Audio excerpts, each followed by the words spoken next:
Hello everyone, good afternoon. Welcome to Talking Reds, where we bring the latest Liverpool news and transfer news and much more. And in this episode, we're going to talk about the breaking news. The breaking news is that Alexander Isak Liverpool will be coming back for Isak, despite the reports of late Friday, I think it was, and Naj is just joining me now. Yeah, late Friday, the reports that Liverpool weren't coming back for the second bid, but the breaking news is that they are going to come back for a second bid. They are going to come back.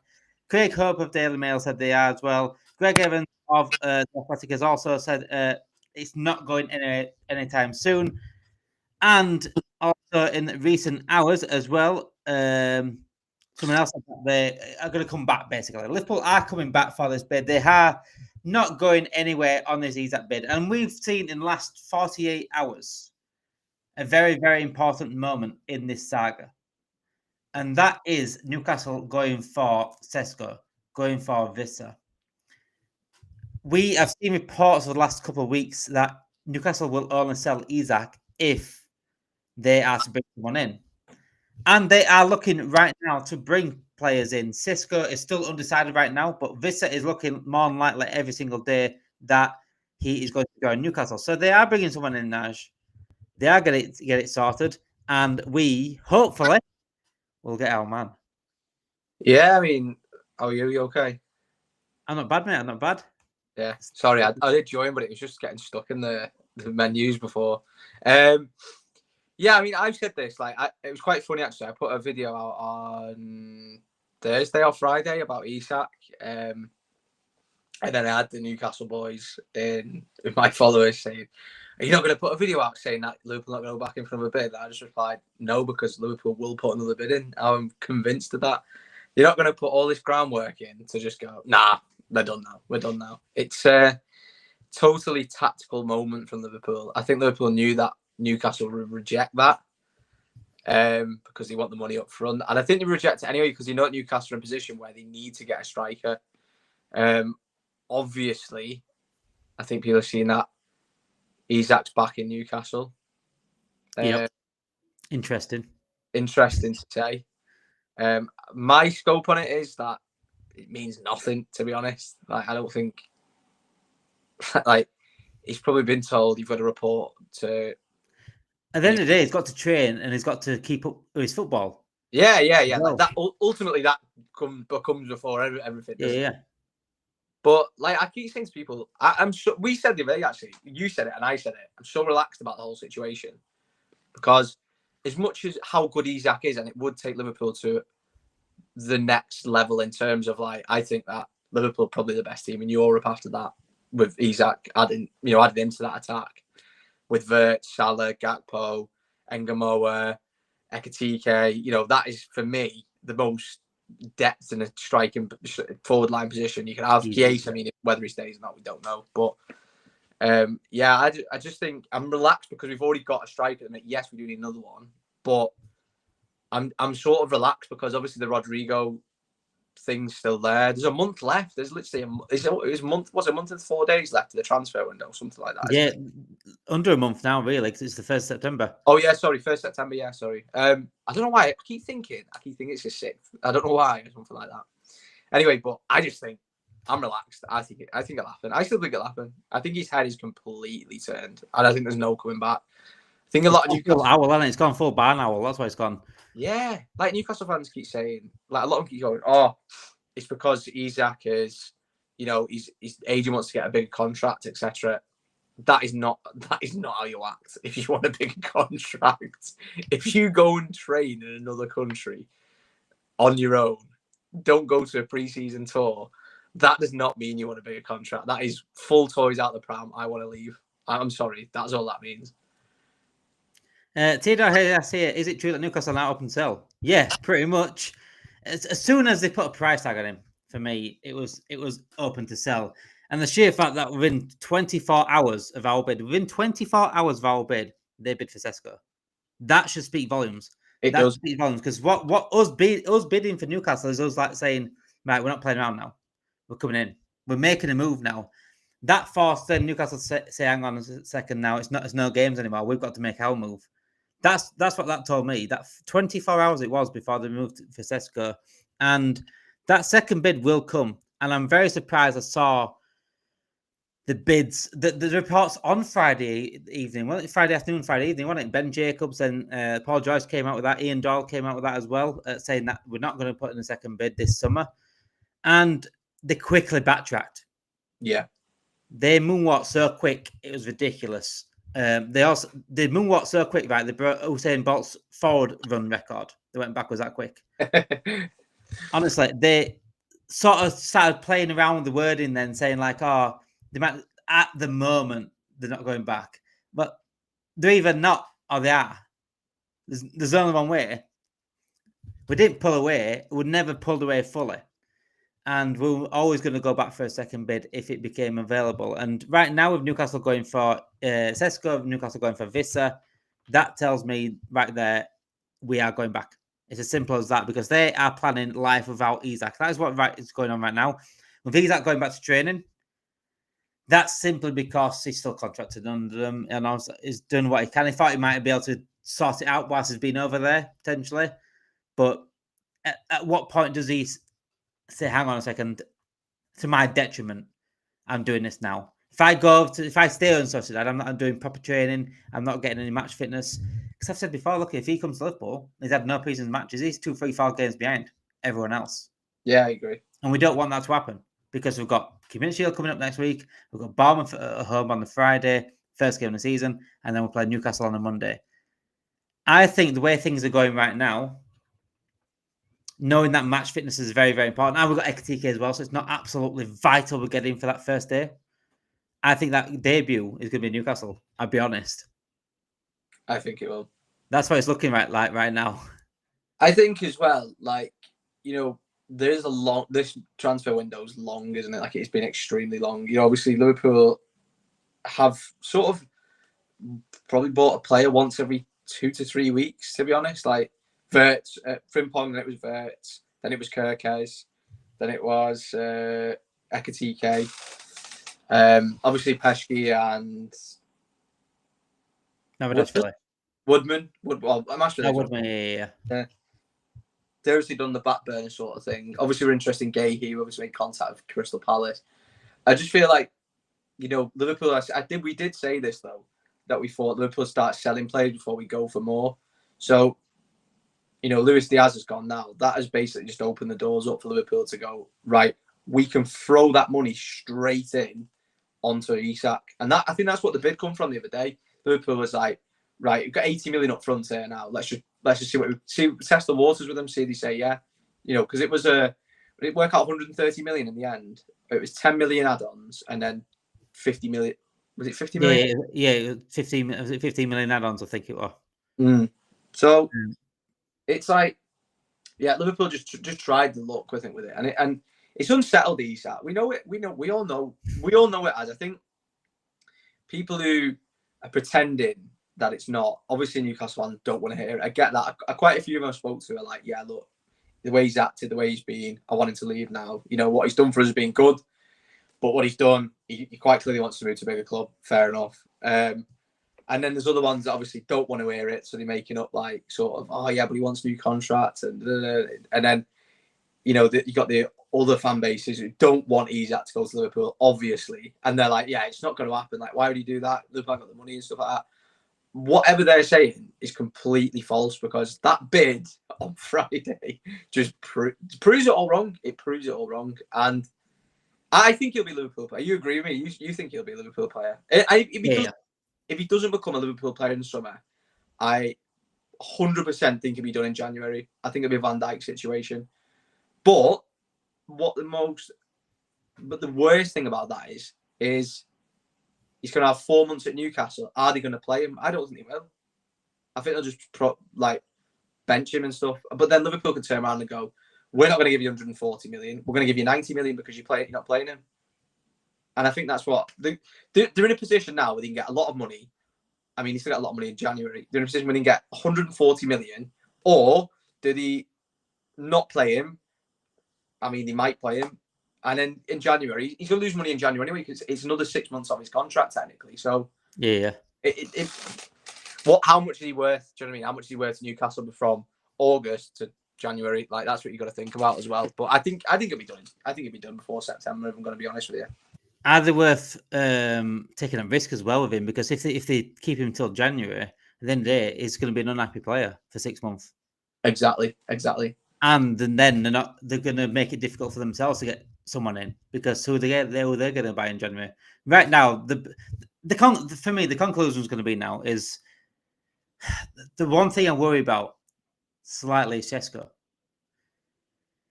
Do they let Isak go if they get just Wissa? I don't think they do. Not easily. It'd be quite cheeky. I think they need 2 forwards. Been quite cheeky though. It's disgraceful what they've done. Often 5 mil less than the valuation at Leipzig. I know, made him go into AWOL and everything. Yeah, Can't believe that. I'm surprised. I haven't seen any breakfast fans kicking off or anything. They should be doing. They should be protesting. Do you see that on Twitter? How it made me chuckle that. Like it was like Sky Sports did like a 15-minute documentary on Liverpool making the bid, and it was like obviously it's going to be a British record transfer fee for a player, and people like it's disgusting. You know what I mean? Like, it's a British record transfer. Like it's not disgusting at all. And then there was like one got put out of Sesko the other day. It was like 1 minute 30 seconds. Someone just put, they're not going to make a 15-minute documentary about this as well because they won the prize. It's just like, yeah, true. It's hilarious. At the end of the day, it's going to be the biggest transfer probably of the summer. That's mad to say when we've got flying verts. But in terms of the league, the Premier League, probably the most complete striker in the Premier League, one of the biggest options right now in world football. Flying verts as well, but I think it's the Premier League to Premier League club that makes it even bigger. Oh yeah, but what we said, what was the last big one? Probably like Banter. I mean, you could argue that Alexis Sanchez was, because at Arsenal he was unbelievable. Yeah. But when he went to United, he was nowhere near it, was he? He was like nowhere. Like getting on a bit, wasn't he, at that time? But Van Persie was probably the biggest one I remember certainly working. Yeah. And probably like, yeah, we're going to buy your player to win us the league title. This is like the Van Persie sign, and this is why Arsenal at the time was top 4 contenders. Newcastle there now, so they got top 4 last year. They got Champions League football, but this is literally we're taking their best striker, and it happens. And Newcastle fans are acting like it's never happened before in their entire history of football. It happens to us all the time. Hey, the always one for selling is Andy Carroll anyway. So yeah, absolutely always one. You saw the actual shit show there with that one. So you definitely always. In fact, you need to take 50 million off that price tag you're asking for wasting our time on that. But yeah, for me, I do think it's going to happen. I think the conclusion is going to be Newcastle will get their players, whoever wants to get. Hopefully Sesko, because if Man United gets Sesko, I'm not going to be happy about that. I'd rather Newcastle get Sesko than we can get Isak. Man United in the mud at the end of it. That's a perfect scenario. Newcastle get what they want, we get what we want, and Man United muddered. That's the perfect scenario at the end of it. But like I said, I do worry slightly about the Sesko thing. Does he want to go to Newcastle?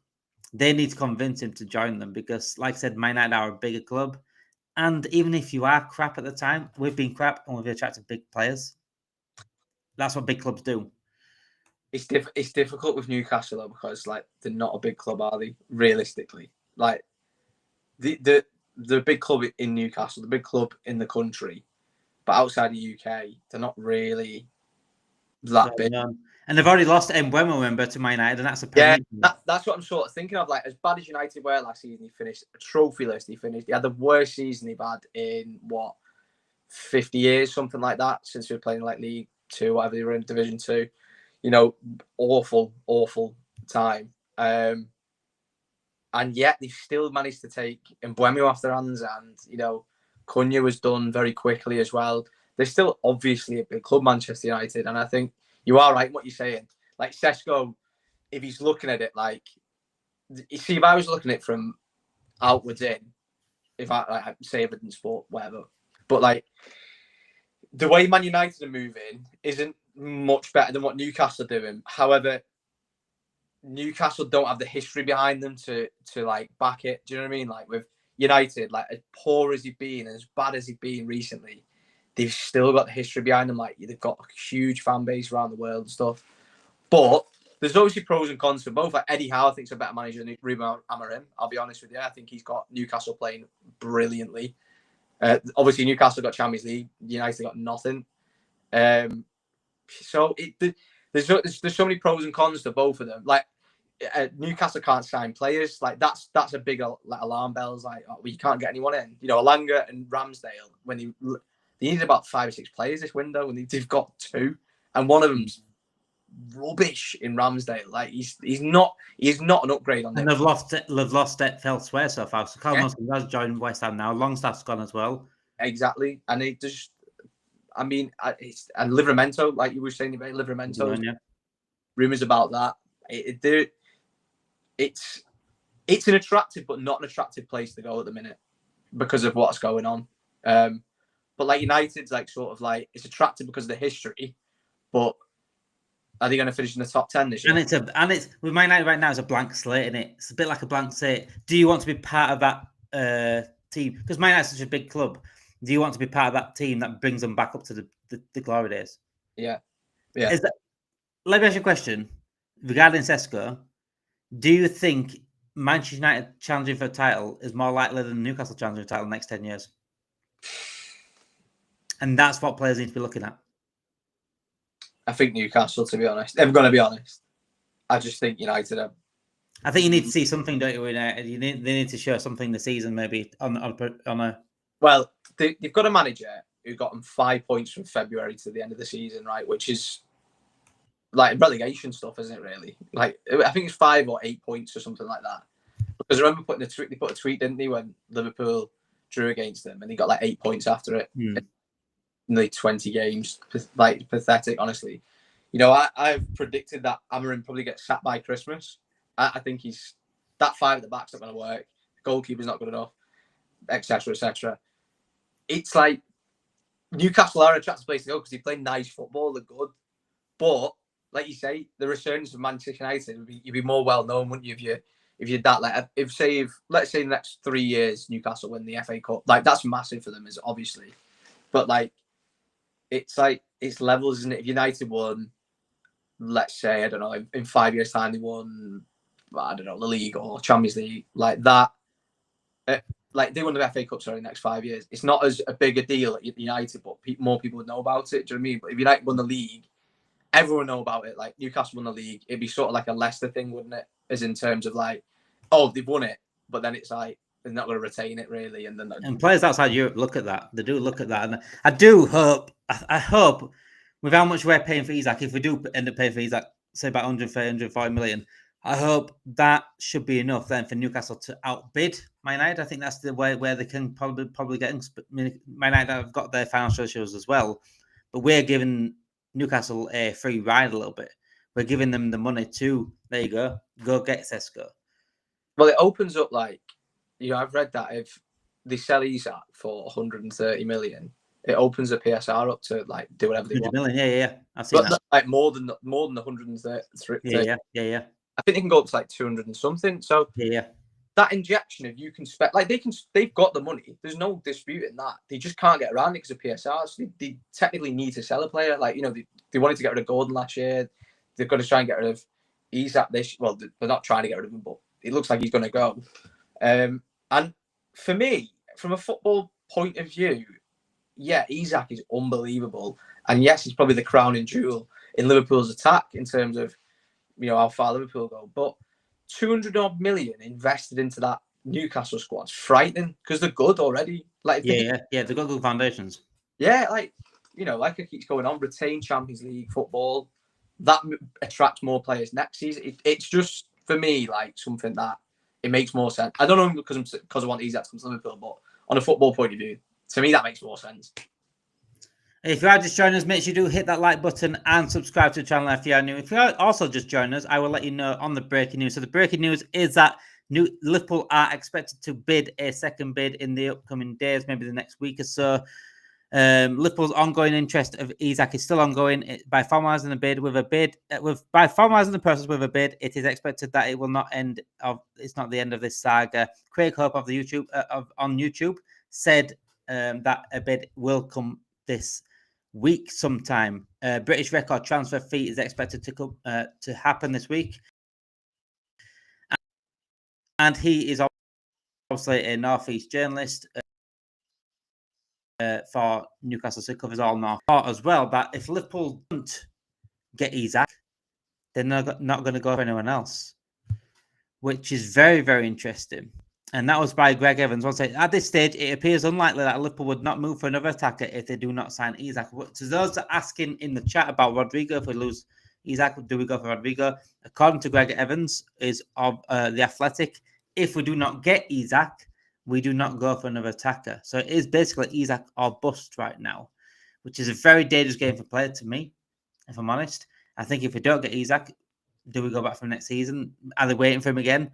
I think we need another attacker, certainly, especially if Chiesa goes out the door, Nunez goes out the door. We've got one attacker in. I think if we don't, I mean, I don't know how true that what he's saying from The Athletic, but I think that we could potentially keep Chiesa for till January. We have to. No other choice. Yeah, I mean, the keeping Chiesa till January means nothing to Liverpool. Like they've paid next to no money for him. Like 10 million's not a lot in transfers these days. You know, we have to keep him. I know we have to offload Nunez this summer. He's going obviously, but we have to keep Chiesa. But I just think Slot wants Isak, and I think that's it. I just think Slot thinks that's him, and that's all I want. You know, we've got Ekatike's backup or wherever he wants to play Ekatike. I get, this is what we were saying. I get why he'd want Ekatike's backup because he's too young to do what he's doing in the Premier League. Like I just not proven, is he? Do you know what I mean? Big adjustment for him.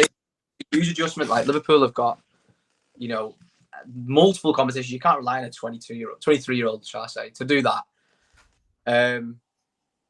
But yeah, like with the choices of Isak coming in, it'd be brilliant, wouldn't it? Both of them, it'd be so good. But I think that's what Slot just wants his man, and I think that's what it is. Like we've always been like that, where we've waited for a player, but I just think it's a dangerous game to play because we're not guaranteed to get Isak after.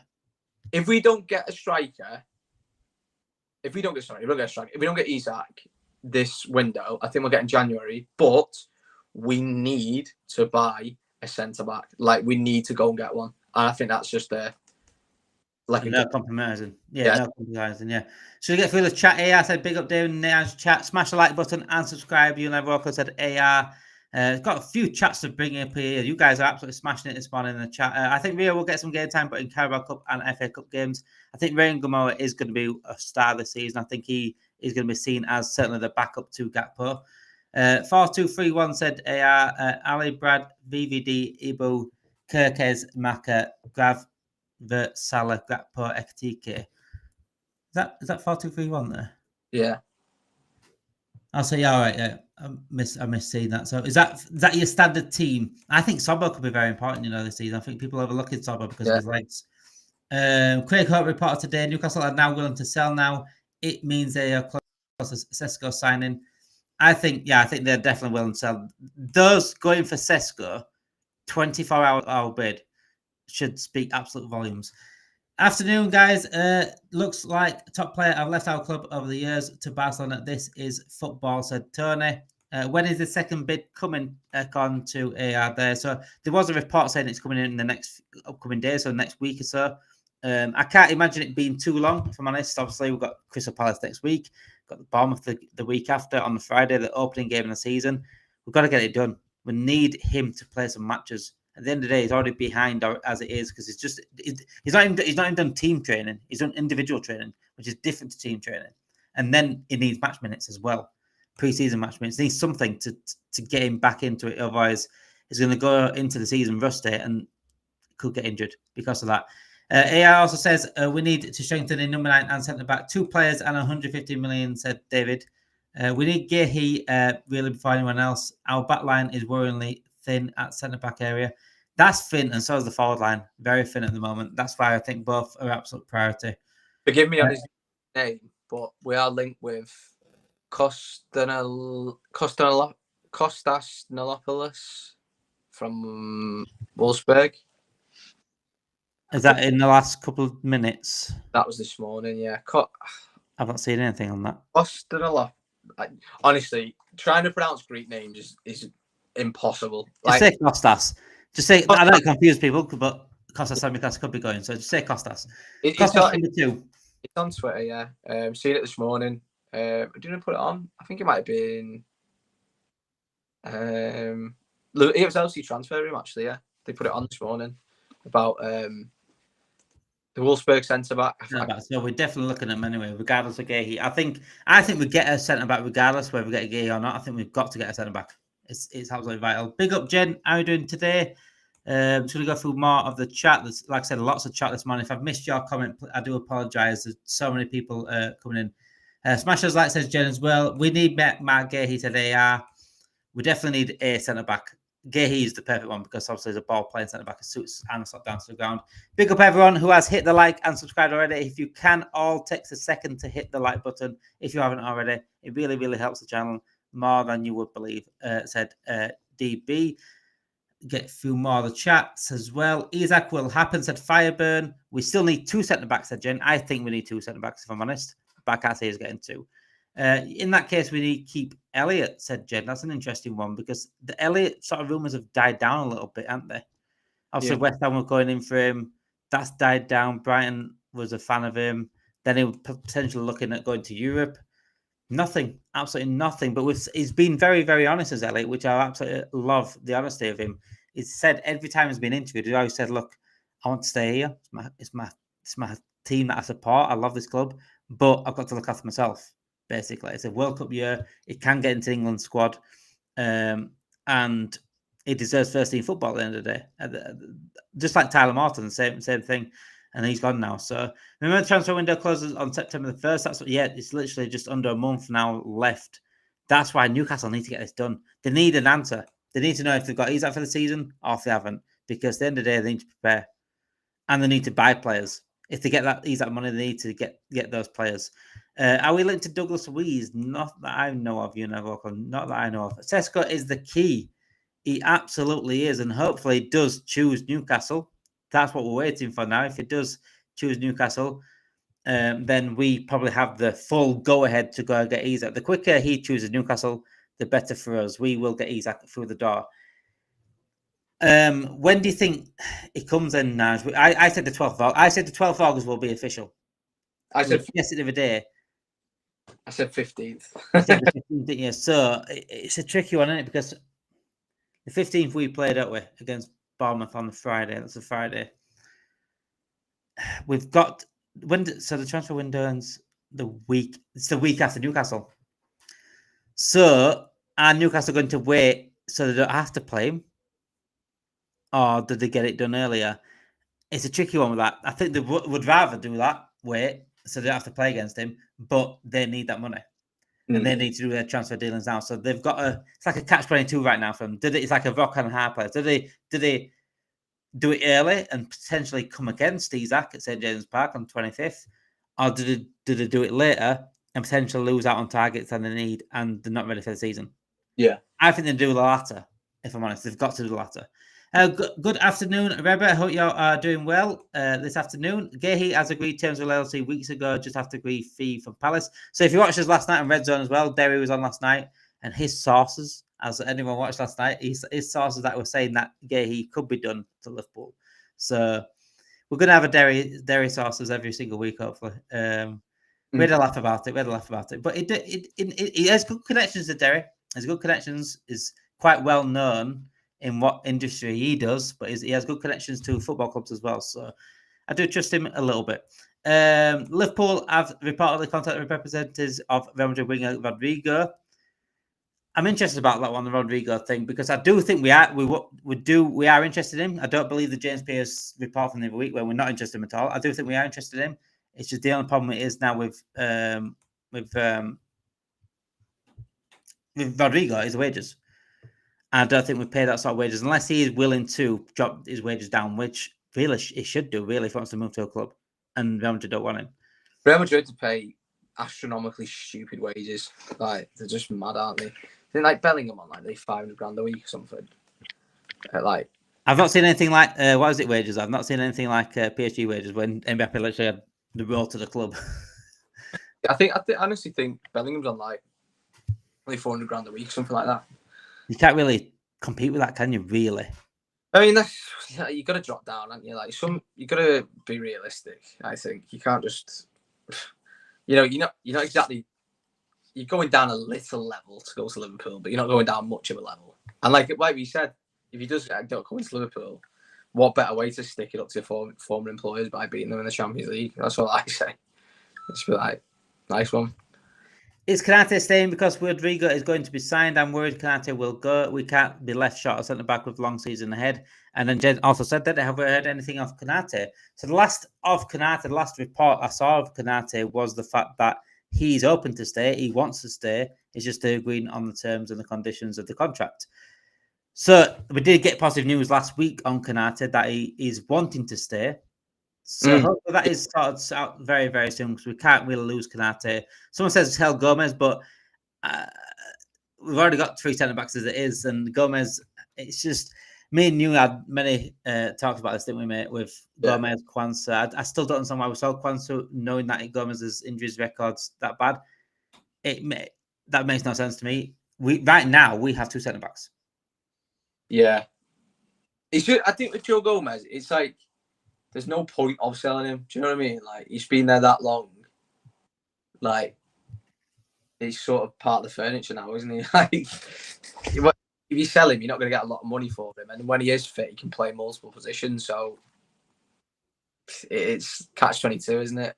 Even if you try getting rid of him, he's just going to hang on to the walls. Yeah, when he is fit, like I said. I do. Do you know what? I really feel for Joe Gomez. Like, I think he's such a good player, but he's just been absolutely. He's not had the best of lot of injuries. Let's say that as he had two ACLs, broken ankle.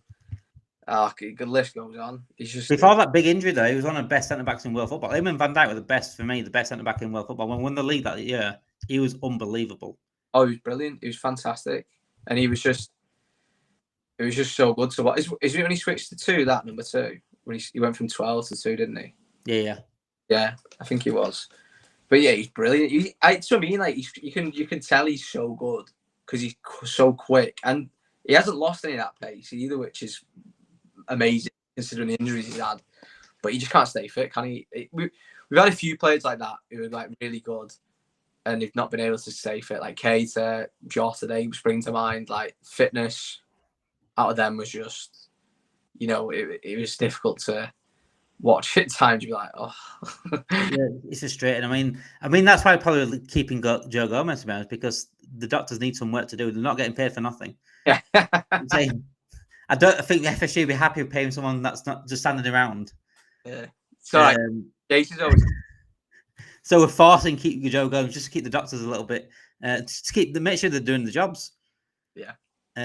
8 more likes to hit 50 people. Thank you, all the new subscribers getting to the channel to 1.15k. Keep smashing those like buttons, people. Absolutely. Thank you so much, DB. Thank you, everyone that has liked so far and subscribed so far. We try to bring you daily content as much as we can. Morning, evenings, late night.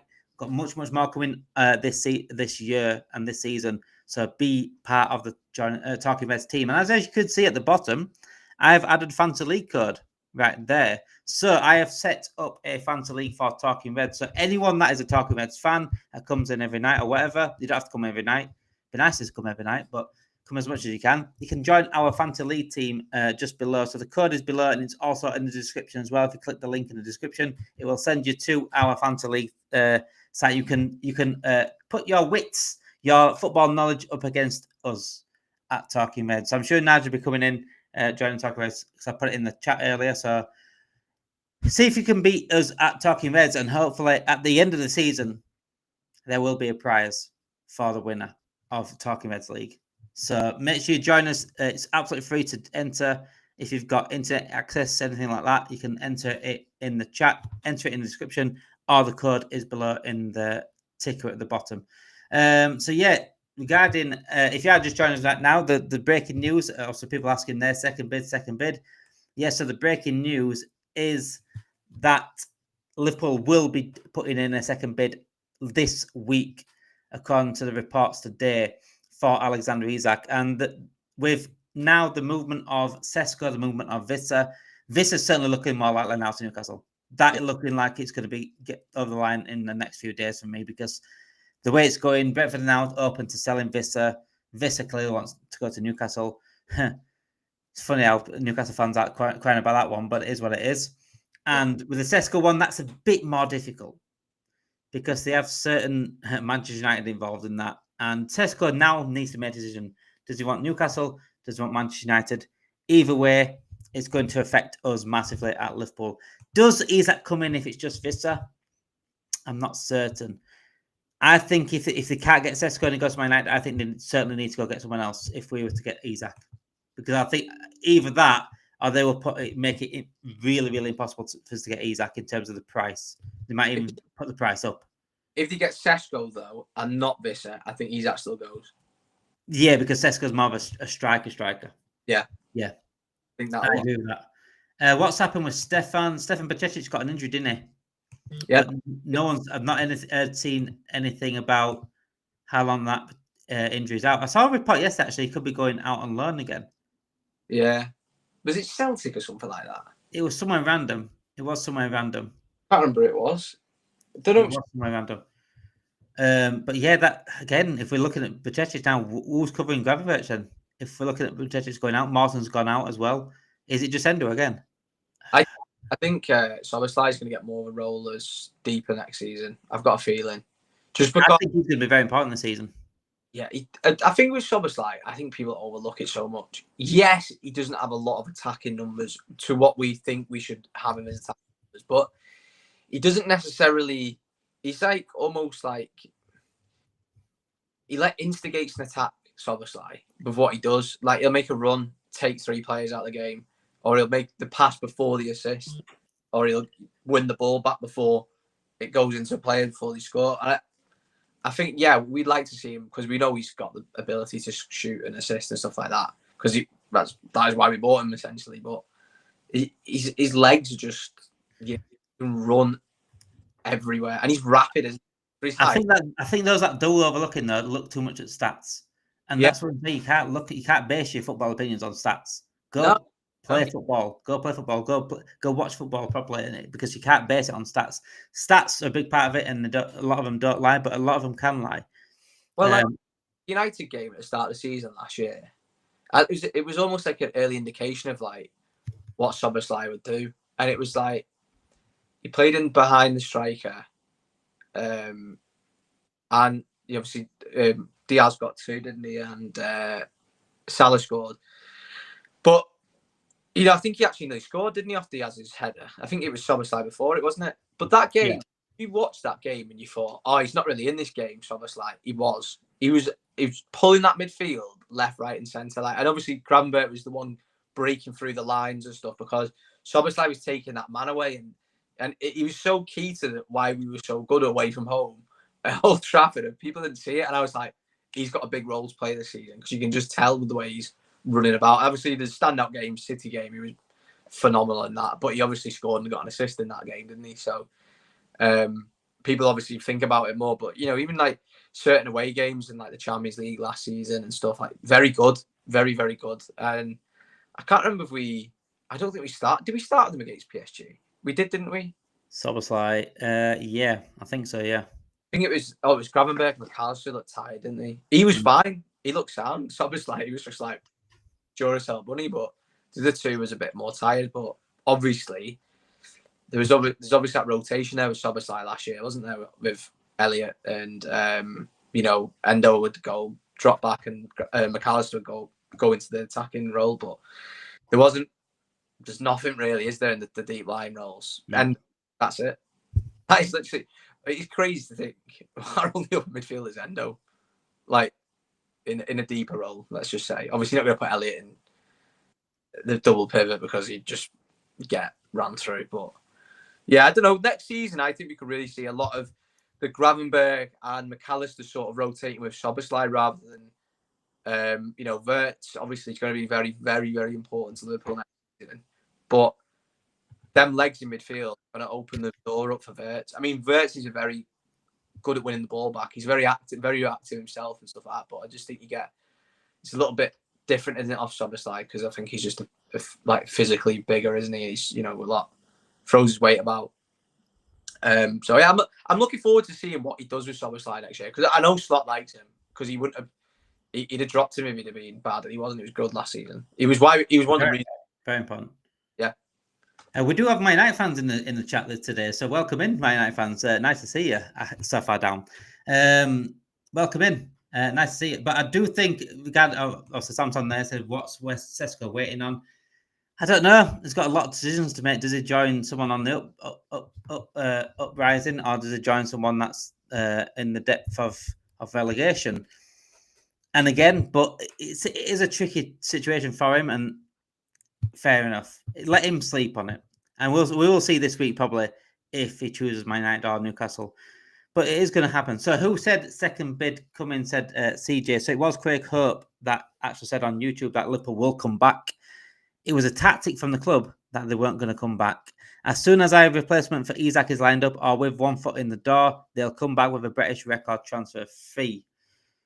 So they are going to come back. I do expect them to come back. Dave O'Cott was one that was adamant that we're going to come back. Fabrizio Romano said they're always going to come back for a second bid. So there is going to be a second bid at some point. Which the Sesko thing, bidding for Sesko the day after was absolutely vital for me.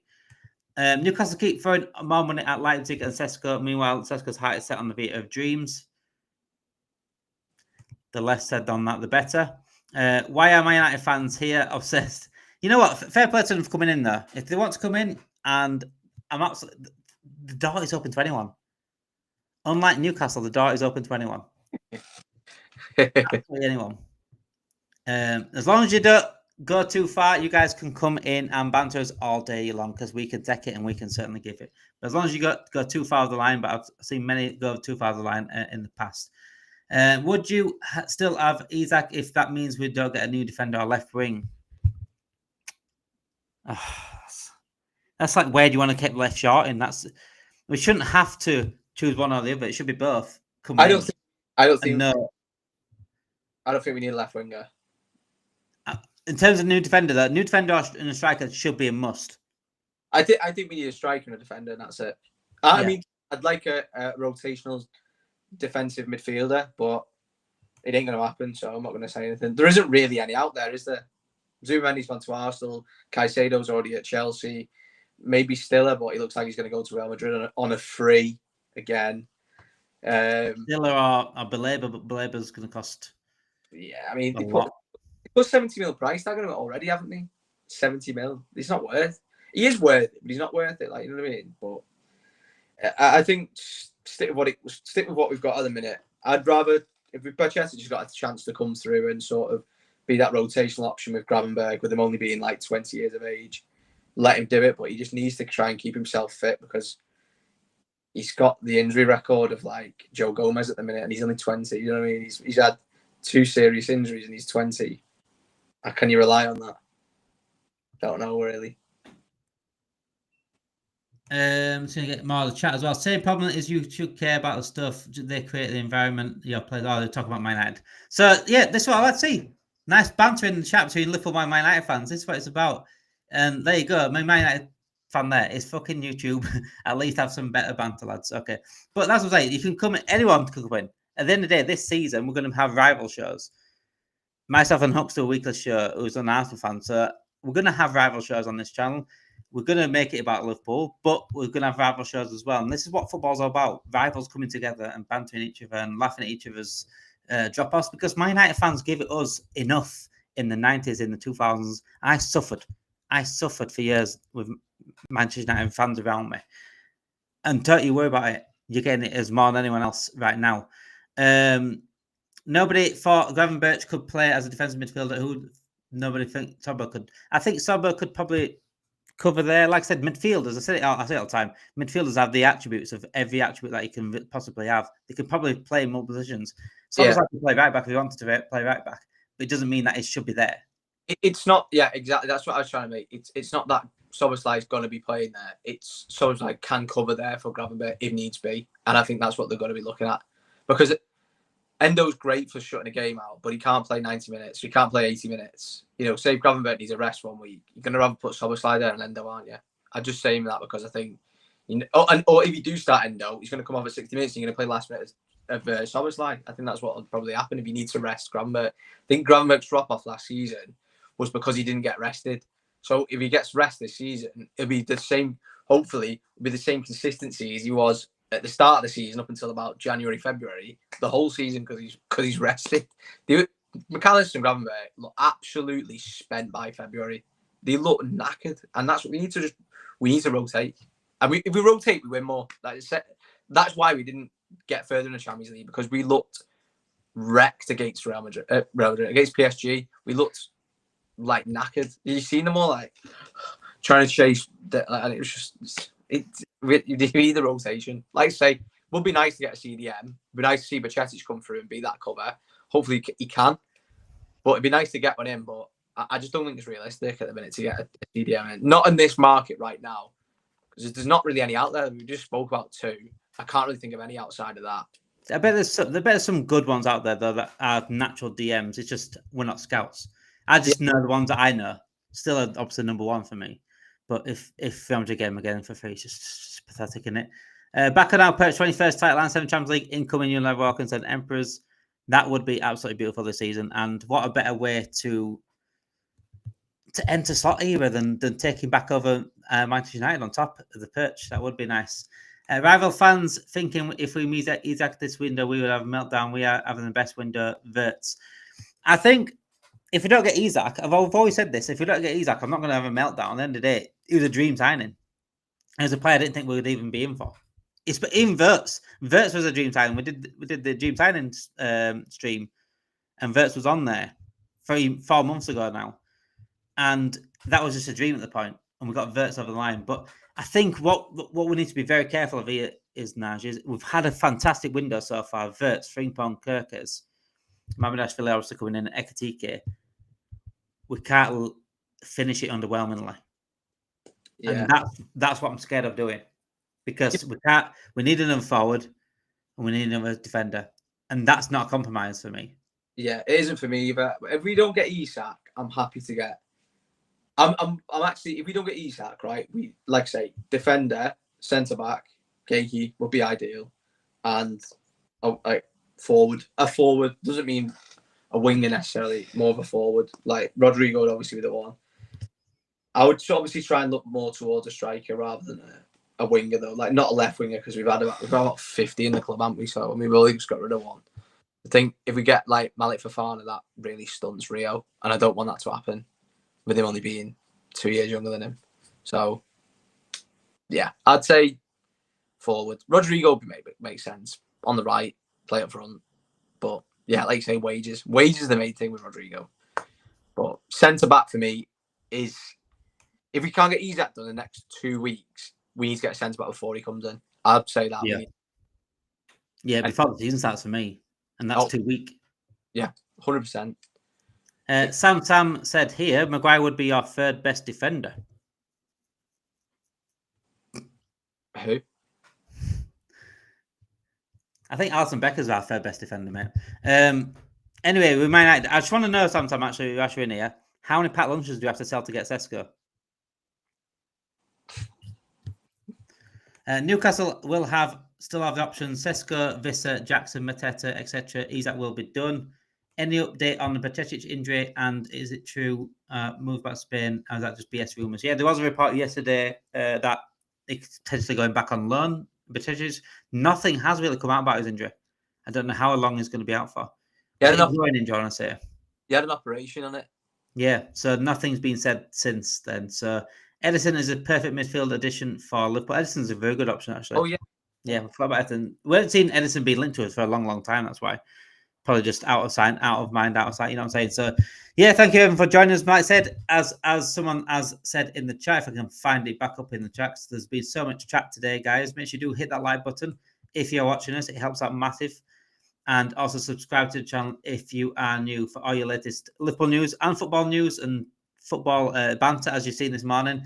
Adam said it is joining the Fantasy League. So, yeah, if you are wanting to play FPL this year, and if you are playing FPL this year, make sure you join our Fantasy League. The code is at the bottom. There's also a link in the description on this video, and will be on every video now going forward. The link in the description. So click the link, and you will join our Fantasy League. And like I said, at the end of the year, whoever wins the Fantasy League will win a prize. And like I said, it'd be a nice place for you all to be in and test your ball knowledge against us, because we do quite well in the fantasy leagues, myself and Naz.